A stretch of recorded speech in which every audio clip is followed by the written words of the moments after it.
I have not heard any word from Senator Jaime Marcos that offended the sensibilities of our counterparts in the minority. I think what is being objected to, Madam President, which is not covered by the rules, are the videos that were presented during or before her speech. Pwede ko bang malaman, Madam President, kung yung pinay-strike out, kasama po yung video na nakita natin na kung saan ay nagsasalita ang ating kasama, Senator Risa Ontiveros. Kasi po sinabi niya, while VP Sara is in power, the threat of a full-blown Duterte comeback is still a very real and present danger. Sa akin po, walang problema yun. Opinion niya yun eh. And we have to respect that opinion. Yan po ba'y pinaalis natin? Gusto ko lang pong malaman, isa-isahin natin. Pangalawa po, nakita ko rin po yung sarili ko. Kasi po, ako'y naanyayahan sa isang television program, tinanong lang po ako, totoo po bang merong connection yung coup? Kasi po, ang tawag coup eh. Hindi naman po coup, karaniwang nangyayari po sa buhay ng Senado yun eh. Palitan talaga yan. Maraming beses na po yan.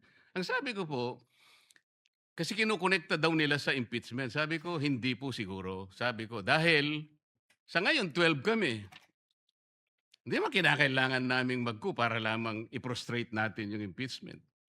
Palagay ko po, hindi. Yung po bang opinion ko na yun, tatanggalin? Gusto ko lang pong malaman. Kasi po, meron pa po nga sinabi, Jaime, sinungaling. Meron din po nagsabing gano'n eh. Ang ibig ko po sabihin, Madam President, ngayon po nakita natin the vibrancy of democracy in this chamber. Isa-isa po silang nagsalita lahat. Nabigyan ng pagkakataong ipaliwanag ang kanilang panig. Hindi po ba maganda ngayon na nakita ng taong bayan, nagamit nga lang po yung kanyang presentation. Pero naging daan para mapakinggan ng buong mamamayan. At sila na po ang final arbiter, Madam President. Ako nga po eh. Ako nga po. Kailan lang nag-privilege speech ang isa sa atin dito. Habang nagsasalita siya, pinadaan niya ang isang slide na merong isang papel, na merong takip, at pagkatapos merong nakasulat, care of Congressman Marcoleta, 500. Isang kapirasong papel na tinakpan. Nung hindi pinatos ng media, kinabukasan, nagpa-interview siya, hindi minsan, 2 beses, para lamang ipangalandakan ang importansya ng papel na may takip at merong nakasulat, care of Kong Marcoleta, 500. Nagsalita po siya sa media 2 beses at paiimbestiga raw ako sa ombudsman. Dahil po ba sa media nangyari yon at hindi dito? May diferensya po ba? Wala. Walang diferensya yun. Pareho lang yun. Napakasensitibo natin sa ibang banda. Pero hindi natin nakikita ang ginagawa natin. On the other hand. Bakit po hindi nasasagot hanggang ngayon yung tanong ni Senador Risa? Bakit po tayo nagkaganito ngayon, Madam President? Kasi po, napigilan lang akong magtanong. Ngayon ko na po tatanong. Alam po ba ninyo kung bakit tayo nagkaganito, Madam President? Kasi po matagal ko nang sinasabi, 9 na buwan na po ang nakararaan, ngunit ayaw nating ituloy ang pag-iimbestiga sa flood control scandal. Isang pinakamalaking nakawan sa ating bansa. Parang ninakawan ng isang pamilya sa tanghaling tapat. At ang mga magnanakaw ay hindi nakamaskara. Nakakurbata lahat. Nakabarong Tagalog. Paano hindi masisira ang kumpiyansa ng mamamayan kapag tinalikuran natin ang ganong pananagutan? Ano pong sinabi pa sa akin? Imbes na sagutin nila yung privilege speech ko noon, na sa pamimilit ko na, ito pong tungkulin natin eh. Naging PNP chief kayo. Ako po'y humanga sa inyo noon.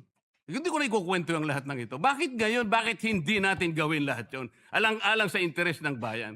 Kaya po tayo sumadsad ngayon dahil yung pananagutan na yun, pinipilit po nating pigilin.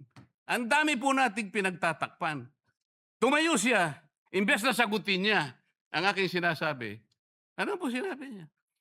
Kung ano-ano po sinabi, nagpalabas din po siya ng napakaraming video na kinakampihan ko si Diskaya, nag-bla-bla-bla, na ang asawa ko raw ay independent na ganito. Lahat po. Pati yung tayo ko sa Congress noon, na sinasansala ko yung mga kasama ko because ngayon ko lang nakita ang Vice President, nagpipresent siya ng budget for 2025.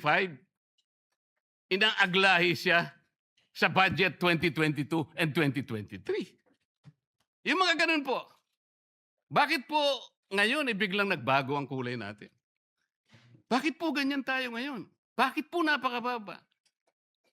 Siguro po, kung may pagkakataon tayo, maring bukas o kang makalawa, makikita po ninyo yung complete video yung nangyari nung Lunes, May 11, 2026. Kung paano, alas 7 pa lang ng umaga, nandito na yung tropa ng NBI na nakipag-coordinate sa opisina ng OSAA. Sapagkat balak pala nilang hulihin ang isang senador. Hindi po ba? Nagkaroon na po ng admission. Tinanong ko pa nga yung ating former SP kung nakita niya yung warrant of arrest. Pinakita ba sa'yo? Sabi naman niya, hindi. Naniwala po ako ron. Ngunit bakit sinabi niya, mag-coordinate kayo sa USAA? Alam po ba niyo, Madam President, kung ako po ang Senate President, kaya ko lang naman ginagawang halimbawa ito, Madam President, dahil hindi naman po ako magiging Senate President. Kung ako lang, hindi ko papayagan yon, Madam President. Bakit po? Respeto na lang sa premises ng institusyon na ito. Gawin niyo ang gusto niyong gawin. Huwag dito. Nakikiusap ako, utang na loob. Huwag dito. I will do that. Pero ano po nangyari? And the rest is history.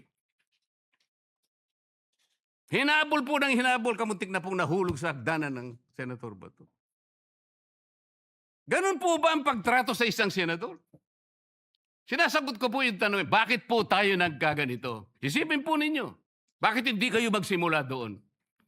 Meron po bang isa sa mga minority counterparts natin ngayon, Madam President? Meron po bang isa na sumama sa akin nung ako'y nagsasalita na parang si John the Baptist, ako na lang ang isang nagsasalita. Ituloy natin ang investigasyon. Meron po ba silang lakas ng loob na samahan ako? Madam President? Wala po. That's why I'm objecting to the motion. Wag po tayong balat sibuyas. Wag po tayong balat sibuyas. Salamat po, Madam President.